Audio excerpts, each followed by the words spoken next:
Hey, Sarah, welcome to the show. As a way of getting started, give us a little background on yourself.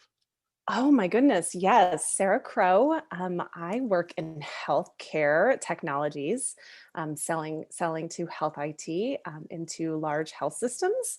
I live in Bozeman, Montana. One of the benefits of COVID, I guess, is that we're all digital now. So really the opportunity to do what I love to do in a place that's Beautiful. beautiful and snowy right now. Yeah, you thought you'd have to move, right? Yeah, exactly. Exactly. And why sales? Looks like you studied marketing and Yes, completely by accident, by chance, honestly. Like like you said, wasn't well thought out. it wasn't at all. I started in marketing, in PR, advertising agencies, and then it was by chance. I was working at an organization. One of the top salespeople left, and they needed somebody to kind of fill in, and so I started dabbling and fell in love. Yeah. And I'll never go back. What'd you like about it? There's something that is like so intriguing, and the relationships and the um you never know what your day is going to be, right? There's nothing that is the same. It's exciting. And that chase I love. And so yeah, it's a It's kind good of, space. because it's almost the opposite of marketing a lot of ways. Because marketing, you do a lot of things and you're not really sure what's working. Well, and in theory, marketing is driving sales, right? That's the whole point, Hopefully, yeah. ideally, right? And so to actually be on the forefront, to be kind of, that almost gatekeeper into an organization where you're, earning this trust. I love it. Yeah. I love it. Yeah. So the first year, was it awkward? Was it a big adjustment? It honestly wasn't. No. Uh, no, You were it natural? wasn't. I think that, my husband is in sales, and Okay. so I saw him Yeah, you get a a sense of lot. what it was all about. Yeah, exactly. And, being relational is very important to me. And I'm more of, there's definitely different kinds of sellers, and I'm much more of a relational seller. And so I was able to kind of, and that's one of the things that I like about it too. Instead of kind of thinking about the organization with marketing and how you kind of drive the perception externally, with sales, I get to speak with so many different people and Yeah. understand their problems and how we can provide value. That I really love, that side of it. Yeah, because it's not academic. It's like feet on the street, literally you're the front soldiers. Exactly. Yeah. Exactly. Yeah. And did you miss marketing at all? No. Is that bad? No, I mean, I still help with marketing in my current organization where I can. There's still that side of me that Yeah. does, love a lot of what marketing has to offer. But I, I'm in the right space for me. And how about as far as like the rejection and the ups and the downs? Marketing's much more of kind of a flywheel, campaign oriented, calendar oriented. Yeah. Well, hearing no is definitely not something that I like. Let's be honest. Yeah. Um, but I have three sons, and I don't know. It doesn't You bother say no a me. lot then. I say no a lot. I'm used to that. But also, I think that there's when you hearing no is not always a bad thing, right? Oftentimes when you're on the phone, when you're hearing no, it's not no to you. It's no, I don't have the time. Yeah. No, I don't have the bandwidth. And those are I can come up with solutions to those no's. So I don't always see no as being a bad thing. And sometimes it's an opportunity. Yeah. So the rejection, yes, sometimes there's the hard rejection that you can't work around, and that's not fun, but you get back on your feet and you move forward. Yeah. And how about as far as like the control over your income? Was that a big plus for you? I mean, absolutely. Right. I mean, that's sales. You go into these organizations, and gosh, I remember in marketing at one of the first companies, and I'm watching these salespeople crush it. Right. And part of me was like, why? why are you guys making so much money? Like, we're helping you. We're Right. providing you with We content. got We're you the doing, leads. yes, exactly. All you had to do was take the order. Yes. And then as soon as I got to sales, I'm like, got it. This is I so hard. You're traveling all the time. The relationship aspect is so, it's because it's different every day, Yeah. because you're working with people externally, it just changes the dynamic so much. And you have to be good at what you do to succeed, right? There's no just kind of a desk job where every day I'm kind of just, creating content. And I am, I have to be good for my company to succeed. Yeah. Otherwise, that I'm, Awesome. I'm out. So there's definitely that benefit. How about like what I noticed? Like I went from engineering to pre-sales to sales, and how you got treated was night and day. Because Uh-huh. as an engineer and a pre-sales, you got treated great. Then, then you all of a sudden you're working for the same person and you're not getting the love and feeling anymore. Yeah, yeah. That's so interesting that you say that. I think that there's definitely a stigma, right, to the sales title, right? Yeah. Like when I go into conversations, it's people are introducing themselves and giving their titles, and I'm always like, I'm the sidekick. I'm the relationship person. I Yeah. never lead with a title because I think immediately people have this intrinsic reaction that's like, oh, they're trying to push something on me that I don't need or I don't want, Yeah. right? Instead of me earning that trust first. So there's absolutely that. I have to say though, the organization that I'm working with now is sales forward. So we as a sales organization get treated wonderfully. So I have to say that I'm in the right spot. Yeah. And what causes that? Is it founded by a salesperson or led by someone who came out of one sales? one of the founders is a salesperson, one Yeah. is an engineer product, so there is definitely, one was more of a consultant, so the relational aspect is understood and how important that is to drive growth. And that is critical for salespeople. And a lot of companies, I've been in companies where it was like uh, salespeople were the necessary evil.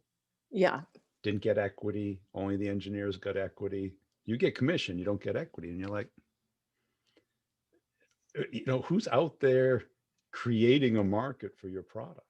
well, and outside of that, the coolest part about being in sales is that I can see a direct impact in what the Yes. company's valuation is, right? For every, it's, if we're kind of thinking about, a 10x on SaaS, right? From a valuation standpoint, I can see, every $100,000 that I bring in is another million to you. The What does market that value. mean, right? Yeah. So that I love seeing that too. Like, how can I help drive that growth of the organization and the value? Yeah. I had that conversation with the CEO early in my career. We had You- just closed a big deal. And he goes, "You're going to make more than me this year." I go, "Yeah, maybe W-2, but not on top line." And I exactly. had to explain it to him. And he was I, like, "Oh, I guess." you're like, wait a second. Right. Exactly. I Yeah. mean, This is a car to me, but it's a house to you. right, right, exactly. So I love being able to see that, right? Because yes, there's the deals that you bring in, and you can see that ARR, which is wonderful. But if you actually take a bigger picture look at what that means to the organization, what that means to the market, um, that that's impactful. You mentioned trust. How do you build trust? Do you have a particular process or style? I think that this does come with the relational aspect to how I sell. I kind of look at selling and why I believe that I'm a great seller, kind of three different aspects, 2 points, and then something that kind of ties it all together.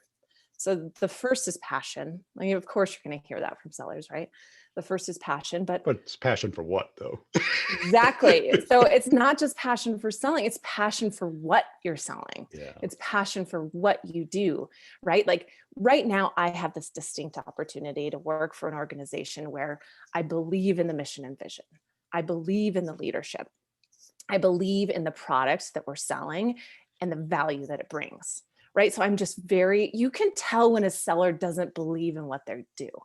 Like maybe it's an easy sell, maybe every organization needs it, and it's like, oh, okay, I'm just doing what I have to do, checking boxes. Yeah. I truly, you know, I have a passion for what I do. So I think there's that side of it. Yep.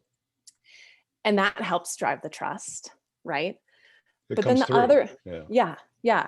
And then the other point would be empathy, right? Like I I want to understand who I'm speaking to. I want to be able to solve their problems. I want to be curious about those problems, right? I want to, how can we, make that better? How can the flexibility of my platform make it so that you are better at your job, so that your boss looks at you and says, "You did this right." Right? How can I build that trust with, that passion and with that empathy? I think that those are kind of two of the biggest Yeah. pieces to drive the trust. And then that's from the prospect. Driving trust within the organization is that, what ties both of those together for me is I can always be better. There you And go. that's something that, like, as soon as the sale is done, there's another one, right? And I can continue that relationship because it's important and that's how I am, this relational person. But I think that I can always improve. I can always be learning, and every deal will help kind of drive insight towards the next one, if I that think makes sense. that's a great mindset, that growth mindset. And how can I become better, which has the assumption I'm not perfect.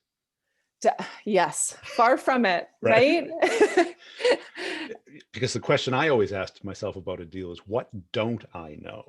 Which Yeah, assumed I didn't know it all, exactly. which spurs that curiosity. hmm Exactly. Because we can't know it all, right? I Of mean, course we can not. we can always try to put, the shoes on of the prospect, but we don't know what's happening internally. We can get to the Right. table and suddenly something drops, and you've got your point of contact and you understand the path and the process, and what it typically takes to get something to the finish line from their organization. You drill into those to understand so that you don't have that many obstacles. Yeah.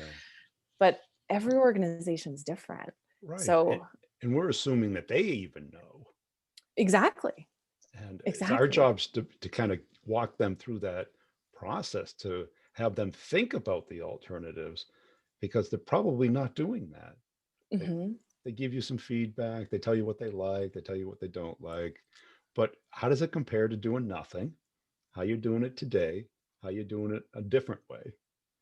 Yeah. Let's dig into that.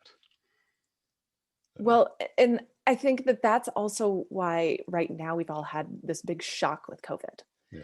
And we've all had to learn that something can drop in a second, right? So we need to be able to adjust to that, Yeah. right? We have to be able to kind of understand that things aren't always going to be the same. Budgets aren't always going to be the same. Suddenly, I mean, I'm working with health systems. They were closed for months, so it's understanding that the change happens and how you navigate around that and how you adjust, whether that's the organization that I'm selling to or my organization. That's very, very important to kind of, if you can see around the corners as much as possible, um, that's that's where you can succeed. Yeah. And that's hard. And we try and think that we can predict everything. Yeah. I mean, we're in sales, Right. Brian. I mean, Yeah. yeah. And it's hard. And how did you come up with those three elements? Was this kind of a reflective process? Did you notice it in other people? Yeah, I mean, I think that there's, as you kind of grow in your career and you have people who come and ask for advice, or, even speaking with my husband, looking at what he does, and, kind of self-reflection is very important. Why didn't I do a good job here? How could have I improved? And then kind of why am I so passionate about what I do? There's kind of these different aspects. For me, health IT, I had brain surgery 3 years ago, Oh, so it's and personal. it's personal. Yeah. And we're all patients at some point. And At so some I have, point. at some point we are, right? Um, and so I do have this piece that's driving that, right? And that's kind of the easy piece with the passion Yeah. that I've found. And then the empathy is really the being relational. And then, I mean, the can always be better is just who I am. I'm just competitive. Yeah. It just, that's part of Where's me. that come from? I was the third born. There you go. Uh, I third of, third, I had a brother and then a sister. And I love sports, played yeah, sports my there you whole go. life. And I like winning. Yes. I don't like being told no. But to win, you have to be strategic. You have to kind of again, see around corners. You have to think about things, and you have to think about somebody else. That's where I think a lot of salespeople Per- miss. That's Um, natural. Yeah. yeah. Because that empathy, what I've kind of learned is that the deepest part, or the most effective part, is this thing called theory of mind. It's your ability to see the world the way the other person sees it. Yeah. And as a mother, you've probably seen this with kids. It's like if they cover their eyes, they think you can't see them Uh-huh. just because they can't see you. Yeah. Yes, that makes sense. Right. And this is kind of like one of the more advanced things that nobody talks about. And I always used to ask my reps, like, if you were them, what would you do and why? Yes. And they get, and I put them into a trance. They couldn't. It was like I spoke Swahili to them. Yeah, well, and that's one thing that I sat down with a lot of our SDRs the other day, and because I got an email from one of them, an example email, and I responded and I said, "Would you respond to this?" Well, maybe not. And I'm like, so that's the thing that we always need to focus on, and that we as humans innately, I mean, I mean, even right now, Brian, what do we as humans love to talk about? Ourselves. Yeah, that hasn't changed. That, and it won't change, right? We all have some narcissist in us. We love to talk about ourselves. So I'm like, in order to have a conversation with someone, sending out a blanket email, I mean, I'm going to ignore that all day long. You research that person, you tell them how amazing they are, you understand what they want, what will help them be better. I mean, you could send out 1,000 emails a day, but if you send one, right? If you send one that you researched and you really got to know that person, that's when you're going to have a better response rate. Yeah. So that's what I try to teach is you've got to think about why would somebody respond to you, right? Yes. Because they want to hear about Talk themselves. about themselves, right? Not Exactly. you and your product. Exactly. And what's every Exactly. cold call sound like? This is who I am. This is what we do. This is why it's so incredibly crazy good. Me, me, me, me, me. Yeah. And the other person's like, I don't know what it is. I don't know why I care. Can I please Exactly. leave? Exactly. Exactly. So if you can tie it back to, Yes. an article that you've read, a quote that you have, you said this and it really resonated with me because of XYZ. I think that, really helps people. Again, this is part of that trust is, okay, this person took some time, Yeah. right? In my career, I've had one SDR reach out to me having looked at my LinkedIn. One. Yeah. And you would think it's so obvious, but it's just the opposite. Because, Yeah. because I get pitched guests all the time. Hmm. And, one person just put a review of the podcast, a 5-star, took a picture of it, and just said, I'm not sure if this person's a match or not. Could you tell me if they are or not? If they're not, why? It's a give, Yep. right? And it's just not some blanket thing of yet another Amazon seller who just wants, free PR. Exactly. Yeah. Exactly. That's a mentality. If we can change that, and if we can change that early in careers, if we can change that. Yeah. I think it's the hard part of it is innate to talk about ourselves, but Mhm, but it's the same for the other person too.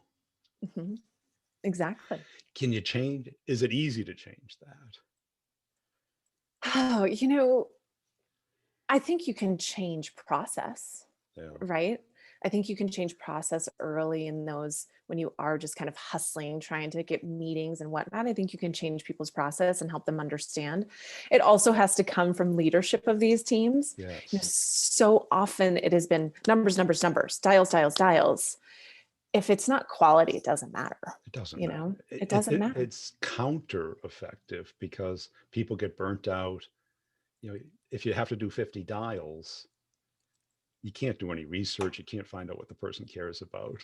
Exactly. And Well, and then managers were raised on this mentality. yeah. Well, and then these organizations that you've been targeting become numb to you and numb to your That's brand, right.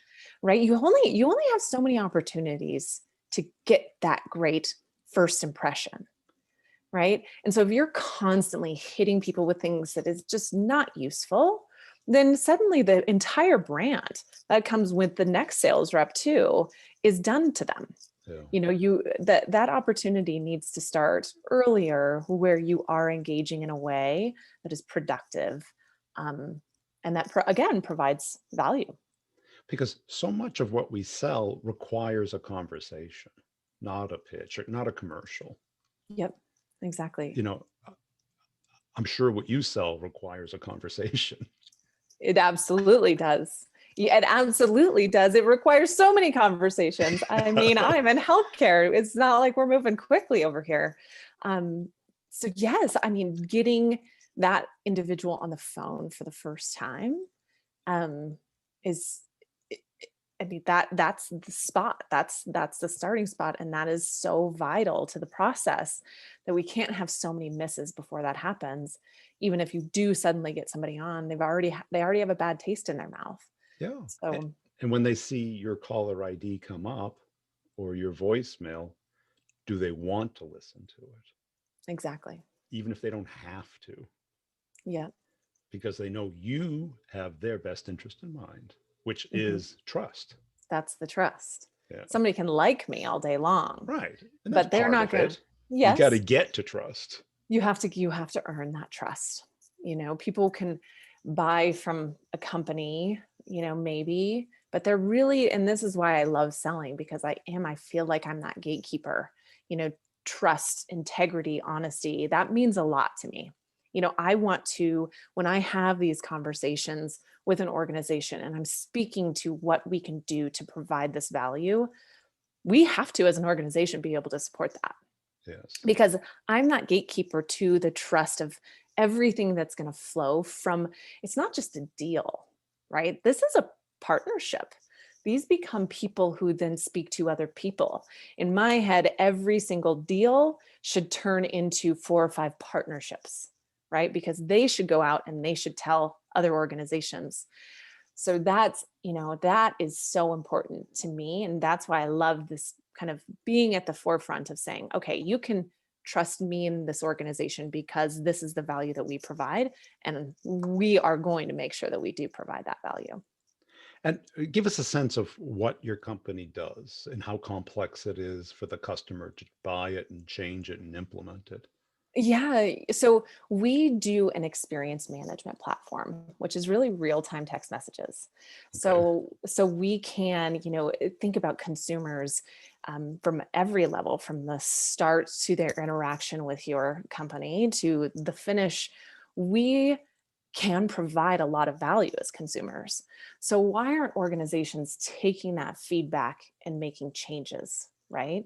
So Okay. that's what we sell, is the ability for you as an organization to dig into these areas of unknown, to understand where, gaps and expectations have been, and then fill those gaps with quality process that you've defined with Oh, great data. that sounds like such an easy sale. Right? Honestly, I mean, every organization needs it. Right. But on their end, saying it's a great idea is easy. Yes. Implementing it is It a journey. is a journey, but it also, that the nice thing is the platform that is so flexible. So we can start with one use case, one team that really is seeing an issue that they want to solve it. Let's start there.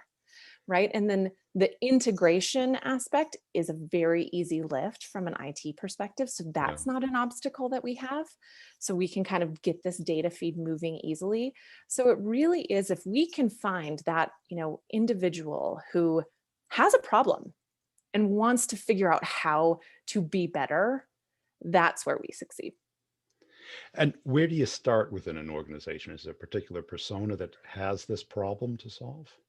Oh, it definitely depends on the organization. Yeah. There's experience Yeah. teams. Within healthcare, there's experience teams. Outside of healthcare, most organizations, the from hiring up is all about experience, right? They Yeah. have to focus on that. I mean, consumerism. So it just kind of depends. There's chief experience officers, there's chief marketing officers who really need to help drive that brand awareness and that NPS. Yeah. Um, Operations, right? Ops wants to say, okay, I want to understand why aren't getting a great score here. I want to understand why people aren't telling their friends to come here. Let's figure out that process. So there's quite a few different personas that I can tackle, which is beneficial. Also different, right? Selling to somebody in HR is going to be Yeah. very Very different different than, than selling to ops. yeah. So those are kind of two different mindsets that I have to go about when I'm having these conversations as well. And have you come up with like an acid test to differentiate people who are curious about it versus who have a real business interest in it? Oh my goodness. I mean, to qualify a conversation is, and that depends on the size of the organization too, Yeah. right? I mean, depending upon that size, how many obstacles you're going to hit along the way, how many Yeah. people have to be in that room and who have to sign that line, right? So there's definitely, when I'm looking at the size of different organizations, who I'm able to get that conversation with to start, at what level they are. Um, I, it definitely, it's all very variable, Yeah. if you will.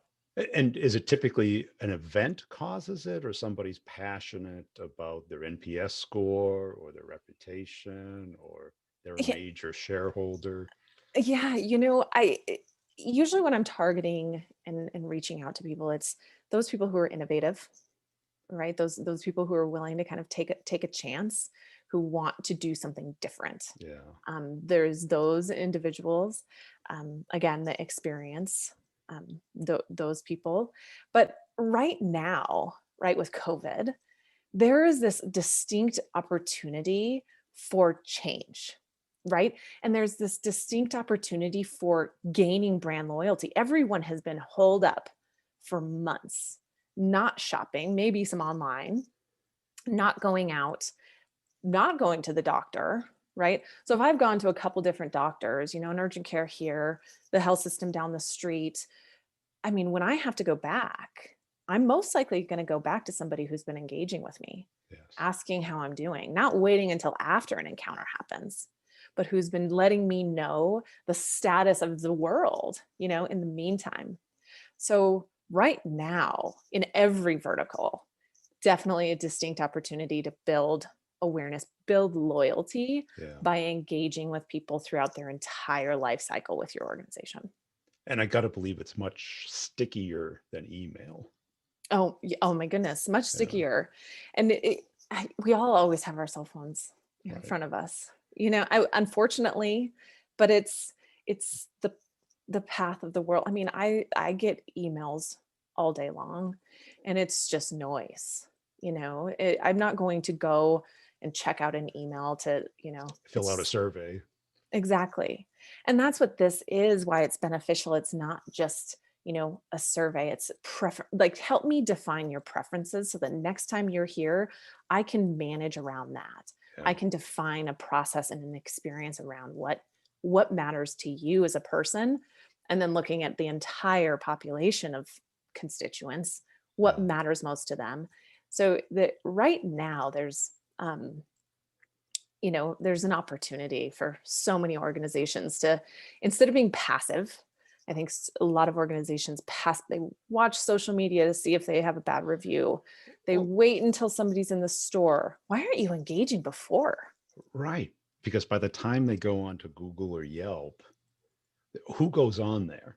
Either people who are really into reviews or people who are mad, Exactly. who want Exactly. revenge Yes. and don't Yes. have the guts to call the manager. Just Exactly. wants to put up like, I don't believe they did this to me. Yeah. I So waited 2.5 minutes to get in there. it was awful. Think I But have all yes, day? exactly. I mean, you're exactly right. Why are Yeah. we waiting until somebody's mad? Why don't we help one, define the process so that they aren't mad to Yeah. begin with? But then, even in the moment, why aren't we recovering that in real time? Why aren't we Yes. giving them an Fix it opportunity? Yes. So before there's it just, goes, completely yeah. off the rails. Yes, and so many of these organizations offer up some sort of a solution that is like, Yeah. we can make sure that we're asking people questions after, but that's too late. It's too late. Right. It needs to be before, during, and after. Yeah. Cool. This has been a great conversation. Where can people go to connect and follow you? Yes, on LinkedIn, Sarah C. Cat Crow. My email, sarah.crow@feedtrail.com. And yeah, I'd Yeah. love to connect. And what's your territory in case somebody out there wants to buy your product? I am West Coast. Bozeman, Montana. I'm the West Coast.